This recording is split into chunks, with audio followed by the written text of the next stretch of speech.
Okay, so you know how sometimes at work it feels like certain people are just, I don't know, the golden child? Hmm. They could, like, show up late or even miss a deadline, and it's like, no big deal. But if anyone else did that, forget about it. Uh, Drives me crazy. And that's what we're diving into today. This whole idea of favoritism in the workplace. We're checking out Office Epidemics by Suram. oh, interesting. Yeah, have you heard of I it? have, yeah. So the author actually calls this whole favoritism thing Favarosis. Favarosis, like Ye- it's a disease. I like that. Right, like a workplace disease, which I guess in a way it kind of is, but why does this Favarosis even matter? Well, because it impacts, well, honestly, everything. Everything. Everything from how people feel about being at work Mm-hmm. to how well the company does overall. Mm-hmm. Think about it. When there's a lot of favoritism, you get people quitting, you get less creativity, and even the people who are like the favorites, Yeah. it can actually end up hurting them in the long run. Oh, that's really interesting. I never thought of it that way. Like, how does being the favorite actually hurt you in the long run? Well, let's dive into the signs of Favarosis first, and I think you'll see how it all connects. Okay, so how do we even know if we're seeing this Favarosis in action? Like, what should we be looking for? Well, in the book, Suram uses this example of a manager, a Rakesh. Brekesh. Okay. And Rakesh is, well, he's kind of like the poster child for what not to do. Got it. And one of the biggest red flags, I think, is this thing Suram calls selective praise. Selective praise. Oh, yeah, I've been there. You work so hard on something, put your blood, sweat, and tears into it, and then Crickets. exactly, crickets. Meanwhile, someone else can just like breathe, and suddenly everyone's throwing a party. Yes. And it's not just about, feeling bad or being upset. Yeah, Our brains are actually wired to, like, crave fairness. that makes sense. So when we see someone constantly being praised, like way more than everyone else, especially when it doesn't feel deserved, our brains kind of flip out. It's like this primal, like, danger signal goes off. Fight or flight, right? Right. Like we're not safe, not valued in that environment. And when you feel like that, I mean, I know I wouldn't do my best work. I'd be too busy stressing out. Right.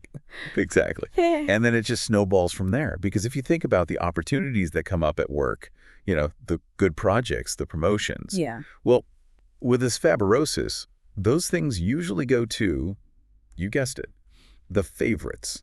It's not always about who actually deserves them or anything like that. Oh, for sure. He calls that one unequal opportunities, right? Yes. And that makes total sense, because why would I bother going above and beyond, pushing myself if I already know who's going to get the promotion or the cool project anyway? You're already seeing the problem. Mhm. And that's a huge part of Favarosis. You end up with all of these demotivated employees. Right. What's the point? It's like that old saying, why buy the cow when you can get the milk for free? Except in this case, it's like, why be the best when someone else is going to, like, reap all the rewards? And here's the thing, it even messes with the favorites. It makes them complacent. Oh, really? Okay, I want to hear more about that. How does it make the favorites complacent? Well, just think about it. If you're constantly being praised, rewarded, even when you're not really sure you earned it, you kind of start pushing yourself. Yeah. Like, why bother? The good stuff's just going to keep coming your way. Right, right. It's like they get comfortable, maybe even a little lazy, because they know they'll always be taken care of. Exactly. Mm. And over time, that lack of real challenge of having to prove themselves, it can actually hurt their career. Interesting. How so? Well, they might get passed over for even better opportunities because they don't actually have the experience. Oh, wow. Okay. Or imagine they get promoted to a leadership position, and then suddenly they're in over their heads because they never had to really develop those skills. Because they were always the favorite, always had it easy. Exactly. So it's not good for the favorite. It's not good for anybody else on the team. Sounds like a recipe for disaster. Yeah, it really can be. And this is where Suram talks about this final stage, what he calls team division. Team division. So not good. Not good at all. Like, you start getting gossip and backstabbing, and pretty soon there's zero trust. Everyone's just out for themselves. Instead of working together as a team, which I imagine also tanks productivity. Totally. Because when you have that kind of environment, nobody wants to share ideas. Nobody's going to, go the extra mile to help each other out. Right, because why bother? If you can't trust the people you work with, why put in any extra effort, right? Exactly. And that's when, all those big goals, those team projects, Hmm. they just fall apart. So it really does impact the entire organization. Absolutely. But here's the good news. It's treatable. Okay, so let's talk about solutions. What can we actually do about this whole Favarosis thing?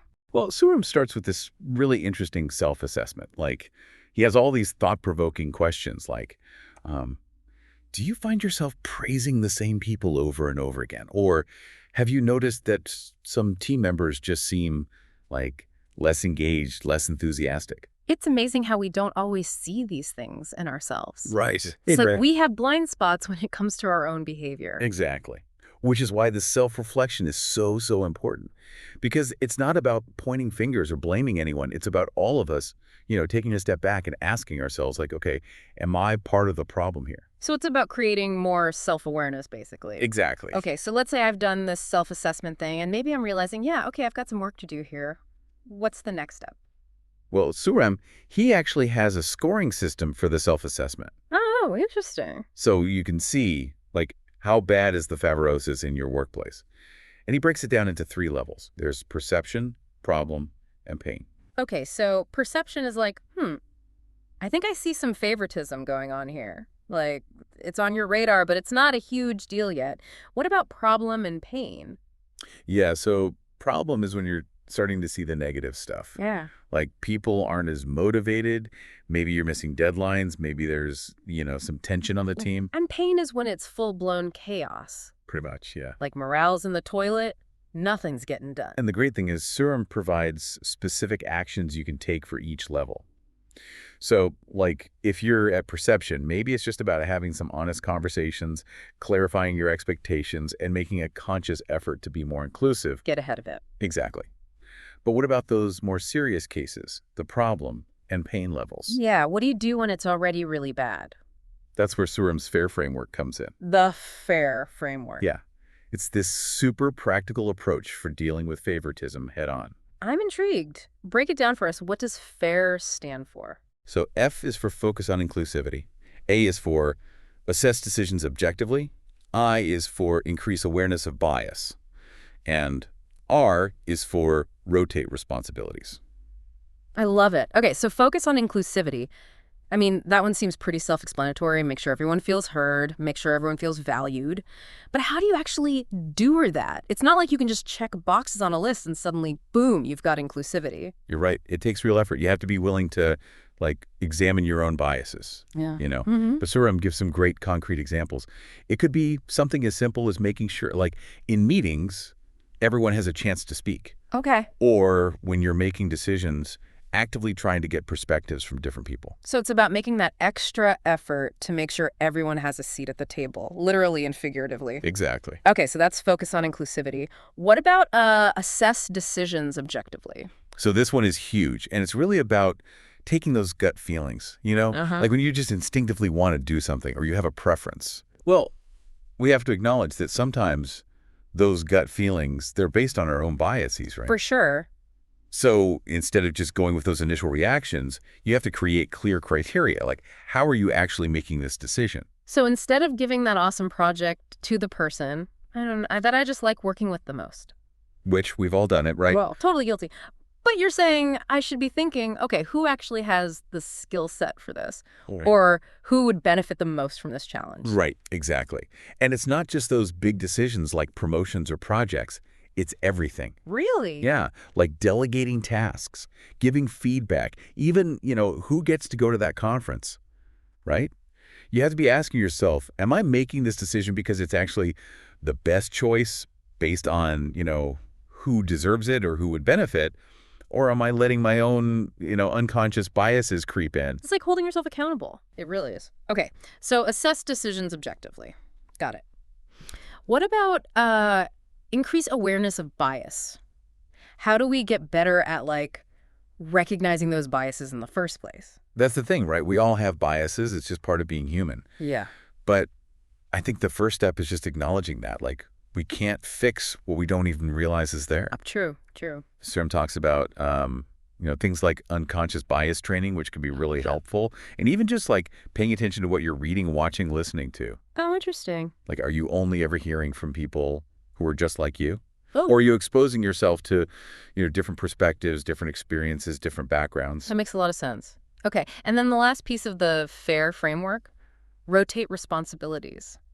That one seems pretty straightforward, but tell me more. Yeah, so it's all about like shaking things up a bit, giving Yeah. everyone a chance to, try new things, develop new skills, because you never know, right? Right. Maybe someone who's always stuck doing the same old, Right. actually has this like hidden talent for leadership or problem solving, but they'll never had a chance to discover that if they're not given the opportunity. So it's about creating a culture where everyone feels empowered to like step outside their comfort zone and grow.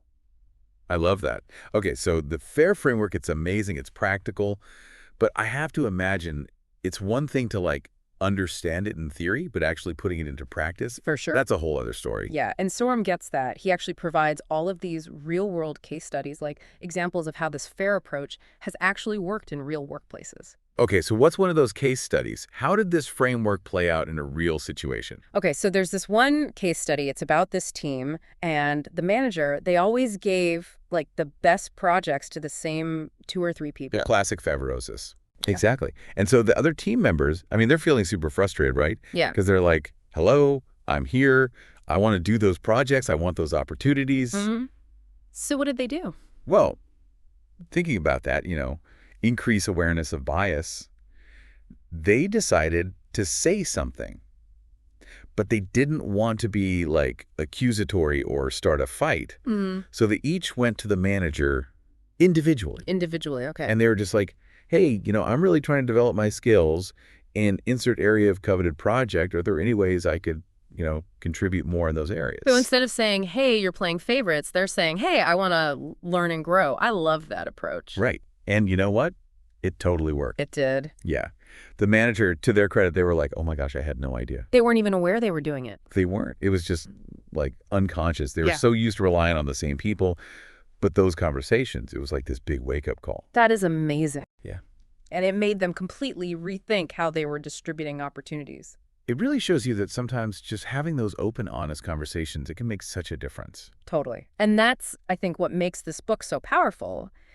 It doesn't just point out the problems, right? Right. It actually gives us the tools and the strategies to, create better, more fair, more equitable, more successful workplaces for everyone. I love that. It's about creating that workplace where those old dynamics of like the teacher's pet or the in crowd, they just don't matter anymore. Because everyone Yes. feels seen, everyone feels heard, everyone feels like they have a fair shot. Exactly. 100%. Well, on that note, I want to encourage everyone listening. If you want to dive deeper into this topic, if you want to learn more about the Favarosis epidemic and how to combat it, definitely check out Office Epidemics by Surim, because creating a more equitable workplace, it's on all of us. It really is.